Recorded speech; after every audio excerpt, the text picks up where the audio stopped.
Okay, we are working on chapter 6 right now, and this is going to be on learning. All right, so here we go with our vignette that starts off this chapter. Again, if you want to read into it, go right ahead, but we're going to move along. All right, so what is learning and what do you need to know? All right, so learning, again, simplistic terms, is any change in behavior that results from experience. So anything you experience every day, you learn something new every single day.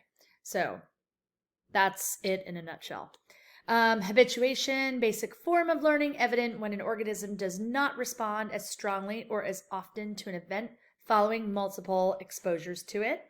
And then you have a stimulus, event or occurrence that generally leads to a response. A lot of these are just your basic terms to get us going in the chapter. Okay, so I'm going to show you 3 videos that deal with conditioning. You have classical conditioning, operant conditioning, and observational learning. So I've attached videos to kind of, show what it looks like. Because sometimes when we discuss what a term is, it's difficult, but when you view it, it's like, oh, that's what that is. So anytime you see it in the future, you're like, oh, that's classical conditioning. That's operant conditioning, whatever. So classical is 2 different types of stimuli that are associated. So you associate something, this is like an innate learned behavior. So I like to talk about at my high school, the class bell. During our lunch, halfway through is the Bon Jovi song, Living on a Prayer. And it just sings the little chorus part that says, oh, we're halfway there. Oh, okay. Anyways, so when you hear that, the students know, okay, I got to boogie onto class. And so that song is associated with getting to class. So now, because of that paired association, if I'm driving my car and that song comes on, instead of like enjoying that song like I used to, I hear that song and it immediately takes me to my high school and I'm like, oh, I'm there and it's a weekend. So that's kind of what classical conditioning is. Operant conditioning is connection between behaviors and consequences. So this is not some innate learned behavior. It is a learned behavior, but it's due to an association with consequences, rewards and punishments. So I have video for that too. And then observational learning occurs by watching and imitating others. So kind of like monkey see, monkey do. So we're going to first start with the first link. Yo, pump the jam. Pump it up, pump it up. Yo, pump it. Okay. That's it. What's it? This chapter just helped me figure out the answer to you and Donna's problem, vis-a-vis your crappy score. Vis-a-vis? It's a PBS word, Eric. Stay with me here. Yeah, I liken your situation to that of Pavlov's dog. See, Pavlov was a science guy, and every time his dog would ring a bell, Pavlov would eat.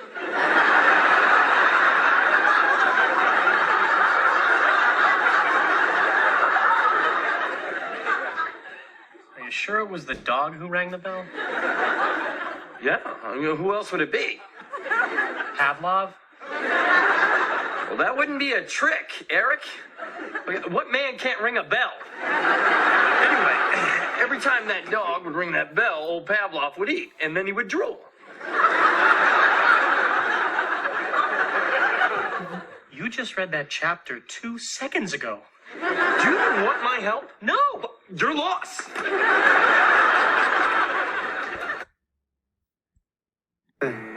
What do you say? Okay. Back to... Okay. So in that scene, you see 2 friends, and Ashton Kutcher, he's kind of like the guy airhead, and he's trying to explain Pavlov's dogs, and he's explaining it completely wrong. It's not Pavlov, the one that's drooling, it's his dogs. But it's a funny show, and so that is him explaining Pavlov's dogs. All right, this next short clip is Frasier. This is another classic showing classical conditioning. It's a good one. Good morning, Roz. May I join you? Sure, Fraser. Well, I'm glad to see you're not sulking today. Yes, well, I had a little time to think about it, and I've decided to put Bulldog's prank behind me. It's very mature. I'm not finished. By visiting upon him a prank that is 10 times more dastardly. Look at this.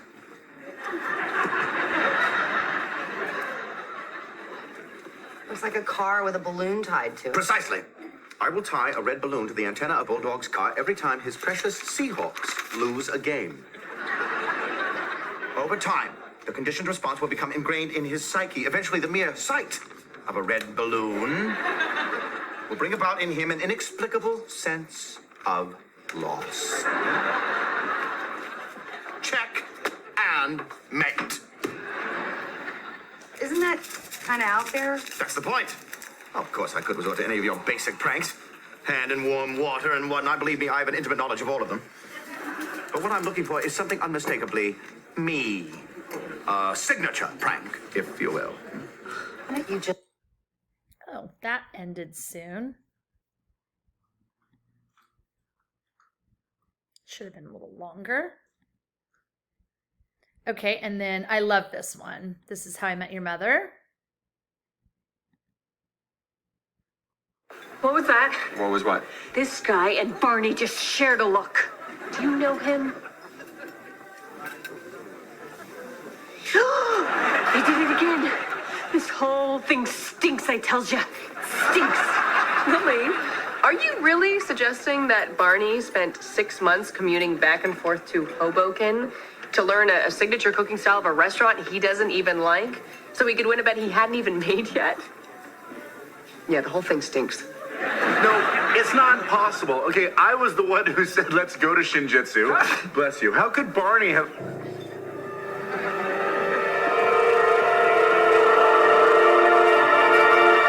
You brilliant bastard. It's all so obvious now. For the past, I don't know how long, 5 years, every time I've said, let's go to Shinjitsu, bless you, you've sneezed. Every time. And little by little, let's go to Shinjitsu. Bless you. You forged the association in my brain.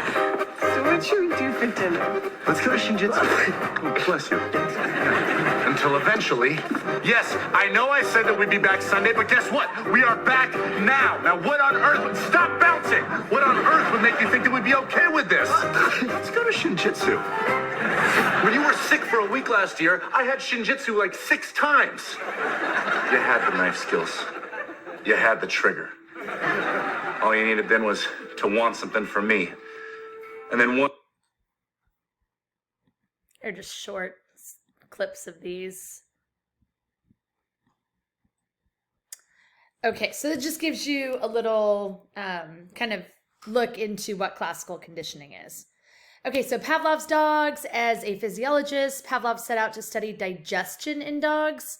As his assistant brought food to the dogs, Pavlov realized the dogs were salivating in response to the assistant's footsteps rather than the food. So he kind of like, that was an aha moment, if you will.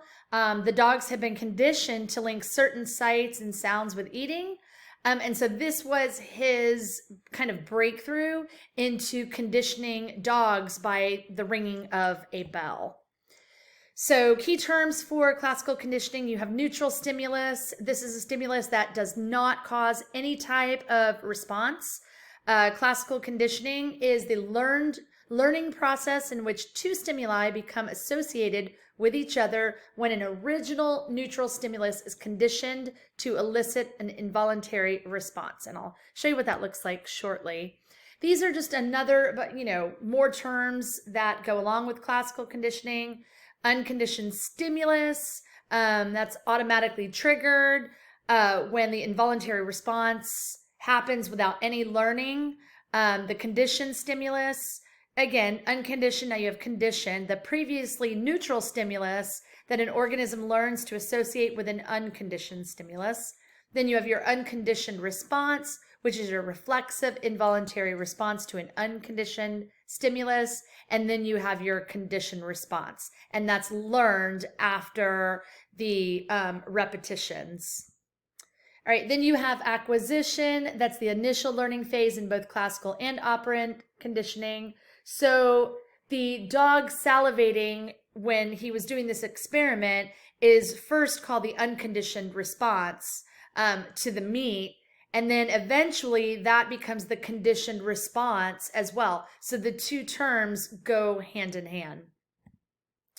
This is what it looks like if you're just looking at it. So before the conditioning, the dog is going to automatically salivate when he sees the food. But then when Pavlov pairs this buzzer, the dog just looks at it like, okay, it's a buzzer. And then Pavlov took the buzzer, he added the food, and so naturally the dog is going to salivate. And he does that so many trials, and he introduces the buzzer or the bell. And after so many trials, the dog salivates at the bell alone. And that's how the dog is conditioned. And what he learned, he can unlearn. So to uncondition the dog, you would ring the buzzer, the dog would salivate because he thinks food is coming. And you do that several times, and eventually the dog will stop salivating because now he has unlearned the learned response. All right, so generalization. So the generalization is after association is forged between the conditioned stimulus and the response. The learner often responds to similar stimuli. So that just means that they're generalizing that to other things. And then extinction, like I talked about right here, the process by which the conditioned response decreases after repeated exposure to the conditioned stimulus in the absence of that stimulus. So that's what I was talking about. What anything you learn, you can unlearn, and that's extinction. Okay, so we're going to skip on there. Taste aversion, we're not going to worry about that. This is more of the book's vignette. Okay, this is the little Albert experiment, very famous one that's covered in every Gen Psych class. You have this little baby Albert developed a fear of rats through his participation in an ethically questionable experiment conducted by John Watson and Rosalie Rayner, that was the nurse, and they ended up having this twisted love affair. And if you go into psychology and you further your education, you'll learn all about Watson. He was a very interesting dude. But anyway, so he did this very ethically challenging experiment, and you will see this. But what ended up happening to little Albert was he died, I believe, when he was 6 years old. He ended up having it's some type of encephalo. I forgot the name of it, but it's water on the brain. So he didn't live to be, much older past kindergarten. All right, so now here is the little Albert experiment. Let's talk about Grammarly. Anytime you type or text, Grammarly provides quality suggestions. Component process theory. No. Try to go there. There we go. John B. Watson, known for establishing the behavior school of psychology, carried out one of the most influential psychology studies in the 1920s that would later on be something that would never be forgotten. Classical conditioning, first experimented by Ivan Pavlov, was used on a dog when an unconditional stimulus was used to produce an unconditional response, and a conditioned stimulus was used to produce a conditioned response. This was later on extended by Watson in his demonstration of the Little Albert experiment.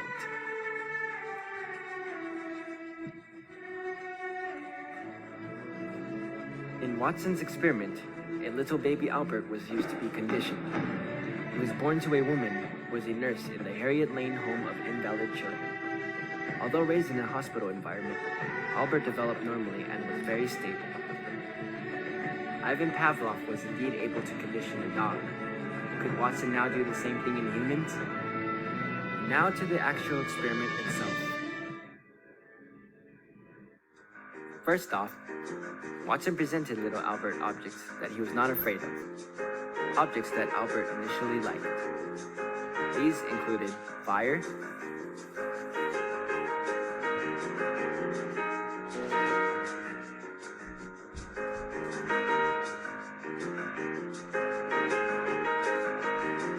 a monkey,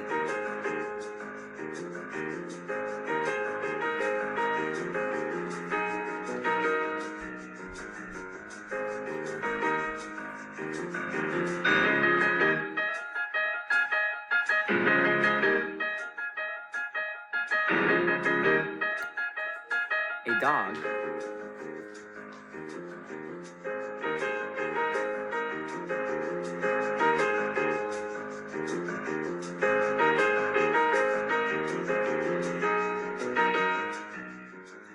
a rabbit,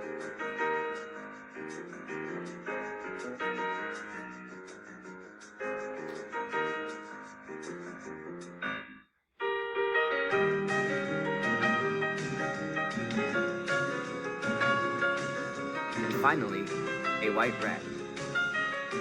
Albert in particular liked the white rat. From all these clips, notice Albert's positive reactions. But now comes the conditioning. To start off the conditioning, when Albert reached to touch the rat, a loud bar was struck whenever Albert reached for the rat. Here, Albert first off fell forward and was startled, but he did not cry yet. But he reached for it for a second time and heard it, and then he started to cry. Watson had indeed conditioned a fear response in little Albert. Albert was then shown a rabbit. He immediately cried and got as far away as possible from it. Then a dog was also brought in. Albert did not cry right away. He was acting cautious, and it was only when the dog came right up to his head that he began to cry and tried to get away from it. After this, a seal fur coat was brought in. Albert turned away from it and was agitated.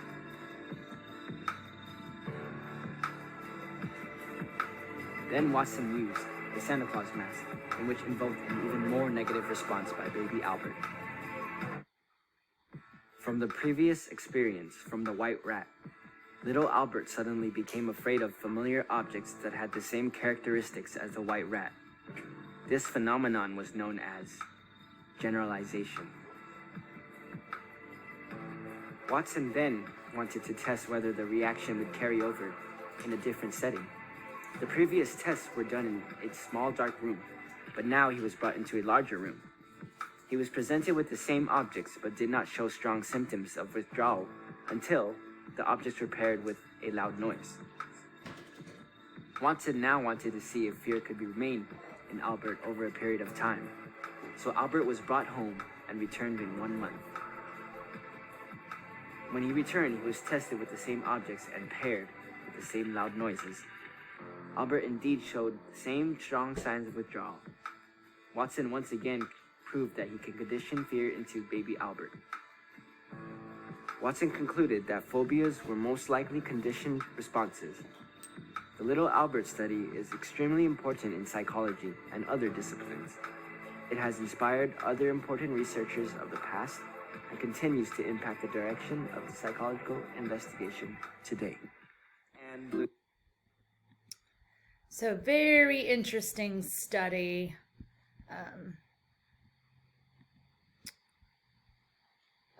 When, talking about conditioning. So yeah, it was, poor kid didn't have a long life at all, but it's a super interesting study. If you end up, going into this field, you're going to learn a lot about John Watson. All right, so we're skipping that. All right.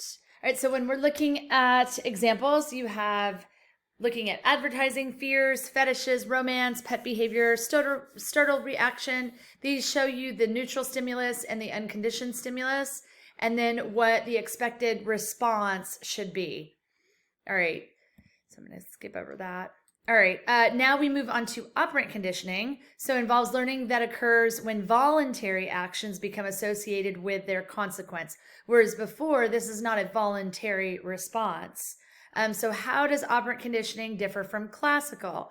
American psychologist B.F. Skinner, who you want to know, is one of the most influential psychologists of all times. He is considered kind of the founder of operant conditioning. He believed that all thoughts, emotions, and behaviors, basically what he thought was all things that are psychological are shaped by factors in the environment. All right, so here is a funny video I like to show regarding operant conditioning. I show it in my high school classes, so I'm going to show you now. It's the York you love, just thinner. Hence the name, York Thins.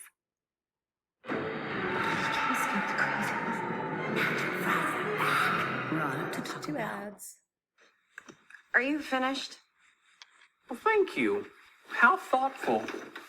Would you like a chocolate? Yeah, sure. Thanks. Oh, sorry, Sheldon. I almost sat in your spot. Did you? I didn't notice. Have a chocolate.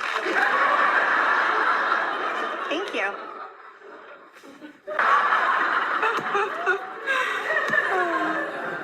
You're here a lot now. Oh, am I talking too much? I'm sorry. Zip. Thank you. Chocolate?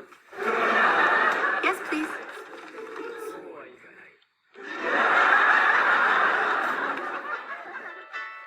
Oh, hey, Kim.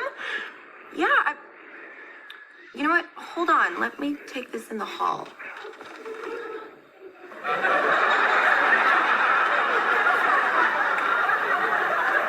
You'll never guess who they got to replace you at work.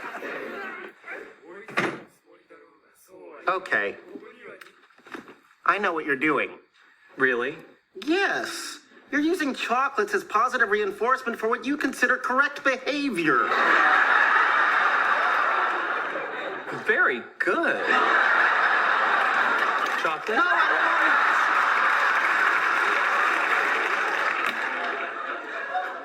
Sheldon, you can't train my girlfriend like a lab rat. Actually, it turns out I can. Well, you shouldn't. There's just no pleasing you, is there, Leonard? You weren't happy with my previous approach to dealing with her, so I decided to employ operant conditioning techniques, building on the works of Thorndike and B.F. Skinner. Yet by this time next week, I believe I can have her jumping out of a pool, balancing a beach ball on her nose. No, this has to stop now. I'm not suggesting we really make her jump out of a pool. I thought the bazinga was implied. We're just tweaking her personality, just sanding off the rough edges, if you will. No, you're not sanding Penny. Are you saying that I am forbidden from applying a harmless, scientifically valid protocol that will make our lives better? Yes, you're forbidden. Bad, Leonard. You know, using positive reinforcement techniques, I could train that behavior out of her in a week. No. If you let me use negative reinforcement, I can get it done before we go to bed. You're not squirting her in the face with water. No, of course not. We're talking very mild electric shocks. No tissue damage whatsoever. Forget it. Oh, come on. You can't tell me that you're not intrigued about the possibility of building a better girlfriend. I'm not. Penny's qualities, both good and bad, are what make her who she is. You mean like that high-pitched, irritating laugh? Yes. You wouldn't prefer a throaty chuckle? You're not changing how Penny laughs. No, that would be incongruous. No, I was going to lower the whole voice to a more pleasing register. Sorry, guys. That girl is freaky. Come again? Freaky. Freaky? Yeah, freaky.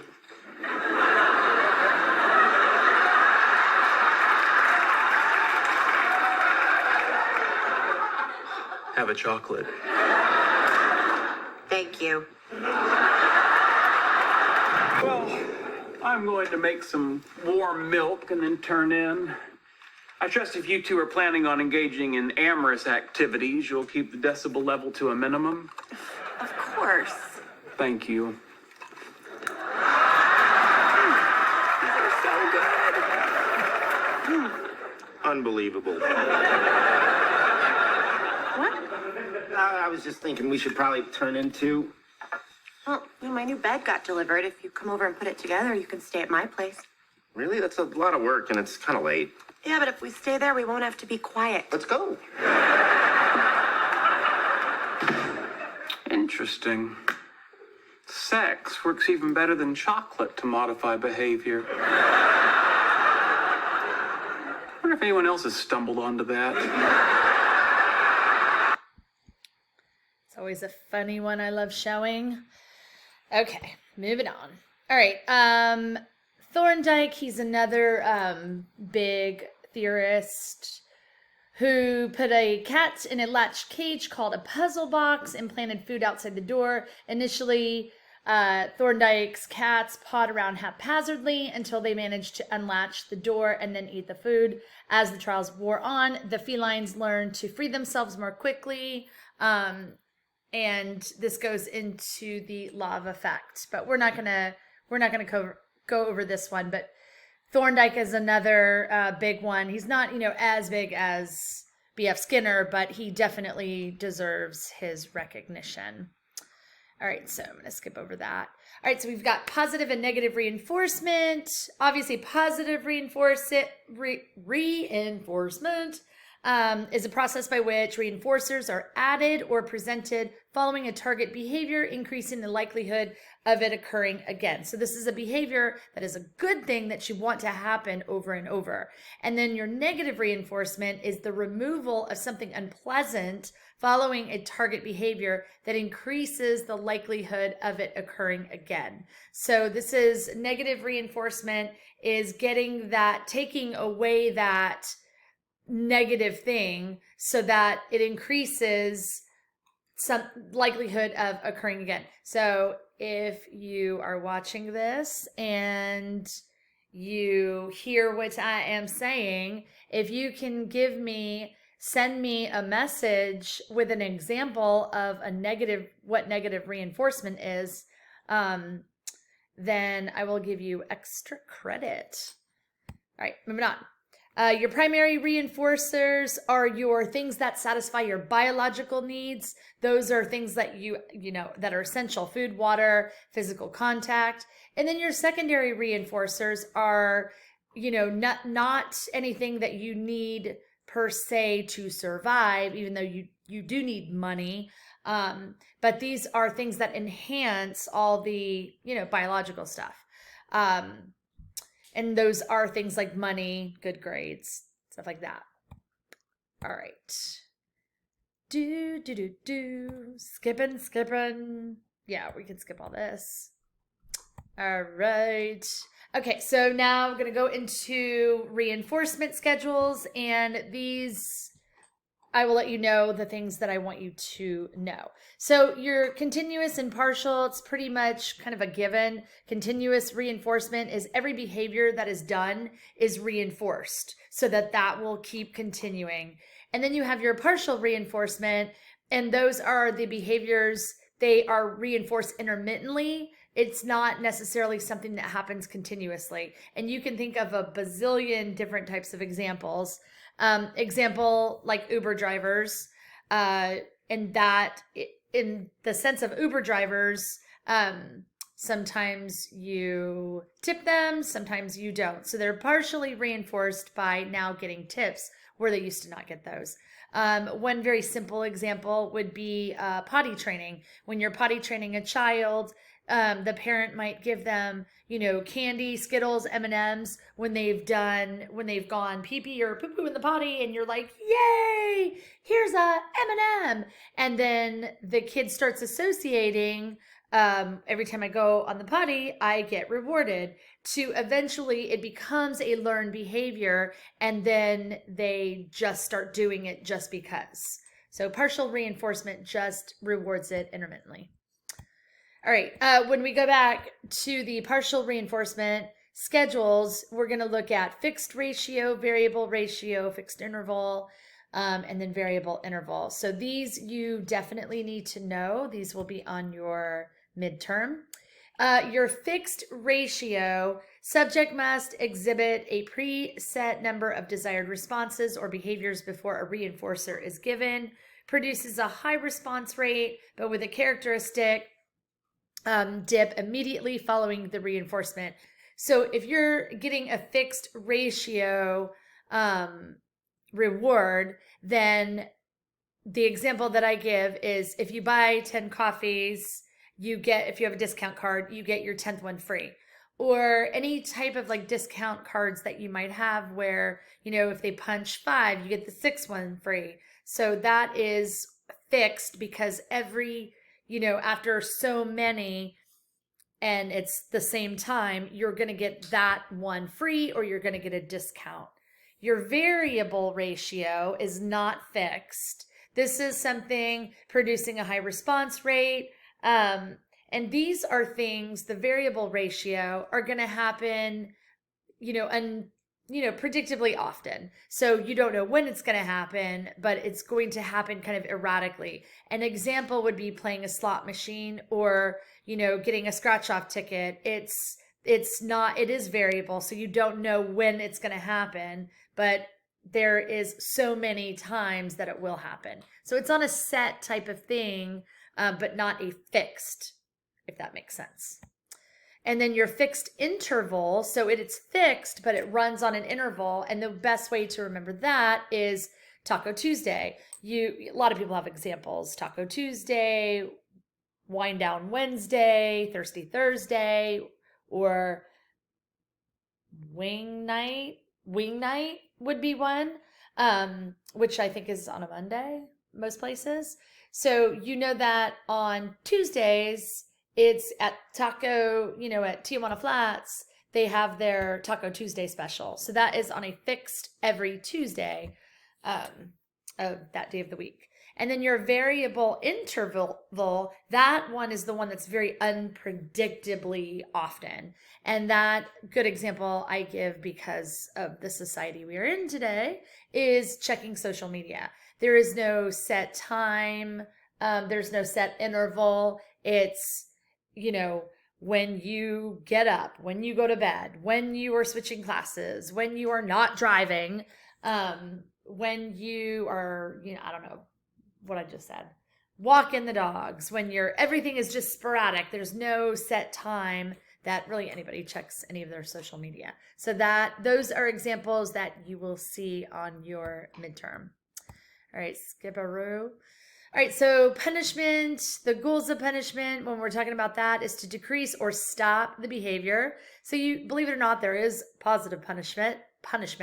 Something aversive or disagreeable is applied following a target behavior. So example, incurring a fine for returning a library book late. It's a positive punishment because you're getting punished, but the positive is that maybe you'll stop turning your books in late. And then negative punishment, the example they use is being grounded from driving after misbehaving. So that's a negative punishment because something is being taken away. So something that you love is taking away because you're doing something negative. So that's the difference between positive and negative punishment. All right, so we're not going to get into the debate about spanking because there's a lot of, we're not in front of each other to actually really discuss this. I'm just talking to myself. All right, so here's a table looking at the difference between punishment versus negative reinforcement. So sometimes people get it twisted. What is punishment and what is negative reinforcement? Because they both sound bad. So positive reinforcement, defined, addition of a stimulus following a target behavior. The goal is to increase that behavior. Example, students who complete an online course 15 days before the end of the semester receives 10 points of extra credit. Negative reinforcement has removal of an unpleasant stimulus following that target behavior. And the goal is to increase that behavior. And so example of that, this is according to your book, students with perfect attendance do not have to take weekly quizzes. So the negative part is the quizzes, and the reinforcement is, hey, if you come to school and you have a good attendance, you don't have to take those nasty quizzes. Positive punishment, again, addition of something unpleasant, decrease undesired behavior. Example, students who are late to class more than 2 times have to write an extra paper. So that's positive punishment because it gets you to come to class on time and then you don't have to do that extra stuff. Negative punishment, removal of something pleasant. following an unwanted behavior, and the goal is to decrease that undesired behavior. Students late to class on exam day are not allowed to use their notes when taking the exam. So now you're getting negatively punished because when you're, taking that exam, now you can't use your notes. All right, moving along. All right, that's more opt-in. That's good. All right, so this is just your conditioning basics, going over the same terms: association, response, acquisition, extinction, and spontaneous recovery. All right, so contrasting classical operant. So classical conditioning is involuntary, and then operant conditioning is voluntary. So these are, when classically conditioned, it's innate, you're responding reflexively, versus voluntarily, you're learning to control that response. Classical conditioning learn to link different stimuli, and then association. With operant conditioning, you learn to link behavior with consequence. Classical through repeated pairing of stimuli, strengthening behavior, and then operant conditioning through repeated pairing of behavior and consequence. All right, moving that. All right, so the last thing we're going to watch is the Bandura Bobo doll study.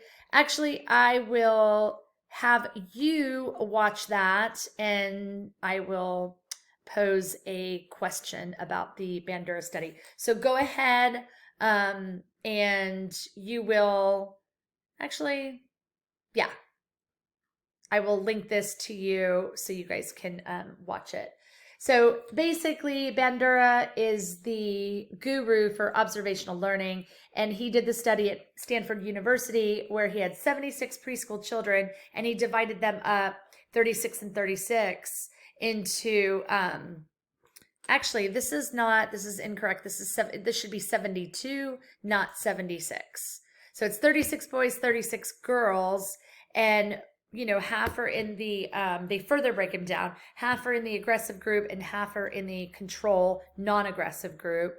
And they're placed in a room one at a time with an adult. Some of the children are paired with adults that act aggressively with this 5-foot Bobo doll. And then the others are paired with, in a room where everything is like peaceful and calm.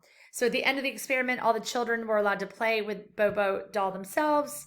And the question after, going through all of this is, what were Bandura's key findings? So if you're interested in all of these types of experiments, these classes are broken down in semesters. So if you like learning, you could take a class on learning for an entire semester, and you're going to dig deeper into these theorists, anybody that's in here. You get a little glimpse into who they are to kind of just give you, hey, do I want to learn more about their theories? Do I like personality? Do I like learning? Do I like, neuropsychology? You can then kind of, based on Gen Psych, you can say, I want to, I love abnormal behavior. So now I'm going to take a whole semester on abnormal behavior and learn all about that. So these just give you kind of a glimpse.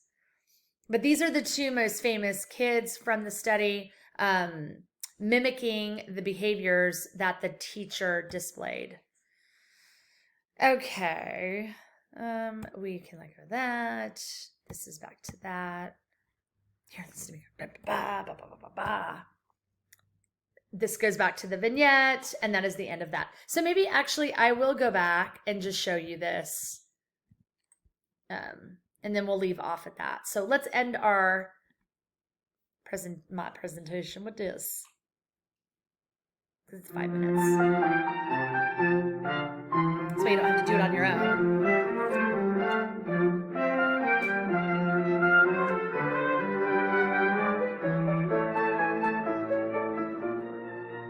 The segment you're about to see is taken from an early experiment on learning of aggressive styles of behavior through modeling. Children watched a filmed adult perform novel aggressive acts toward a inflated doll, and the physical aggression was accompanied by novel hostile remarks. We later measured how much of this modeled aggression the children had learned just by watching. Now, the measurement of learning of aggression uses simulated targets rather than live ones. For example, to test how well bombardiers have learned bombing strategies, you would use simulated targets rather than require them to bomb San Francisco or New York. The model pummeled the doll with a mallet, flung it in the air,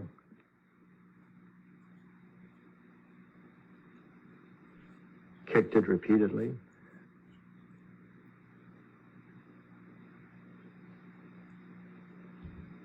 threw it down and beat it.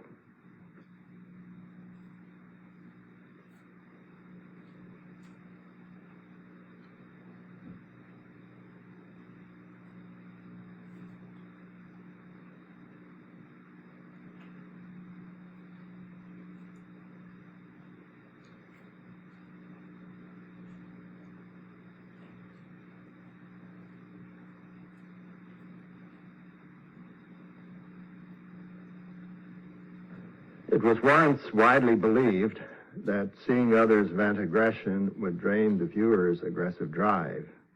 As you can see, exposure to aggressive modeling is hardly cathartic.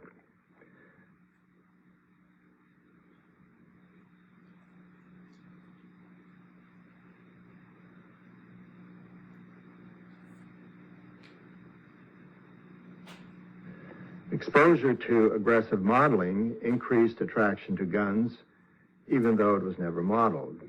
Guns had less appeal to children who had no exposure to the aggressive modeling. The children also picked up the novel hostile language.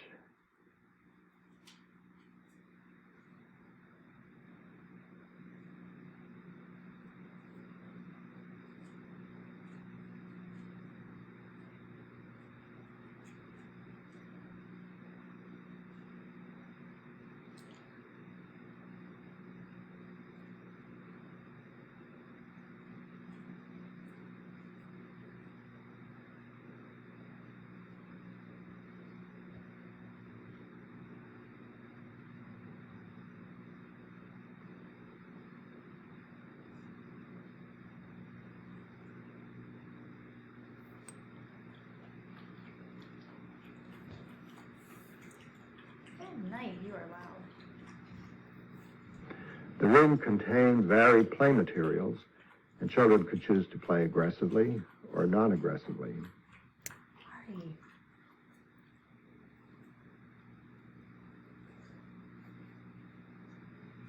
She is going to town on that doll.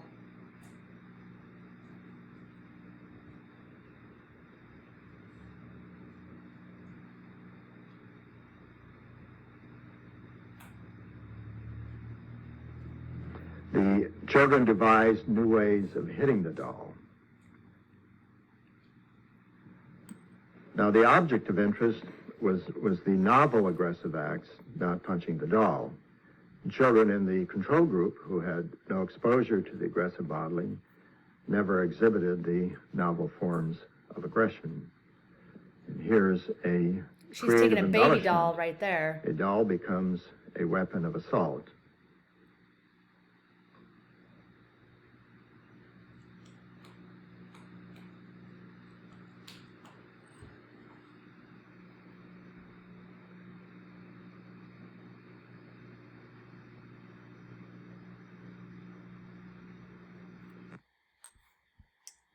Okay, so that ends that. All right, so this classic study, again, another controversial study. It's nothing that he did bad, but it just shows that aggressive behavior, the nature-nurture debate, and this follows more on the nurture side of the debate because they took these children and they put them in aggressive or non-aggressive. And when they watch the aggressive behavior, they mimic that behavior. So it just shows that, support is found that aggressive behavior is learned. But interestingly, when you look at the things that children were doing with the guns and then using other objects to hit the Bobo doll, these aren't things that they learned or witnessed the teacher do. So that just has, that has you question and look, deeper on, okay, well, they really knew how to hold the gun. They knew how to like cock that gun back. They knew where to point that gun. So how do they know that? And that is because, aggression and behavior is learned. So with that, we're going to end there. I will recap, more of what you need to know for your midterm, and that will conclude our learning chapter. So you guys have a wonderful week, and until next week, be fabulous. Peace.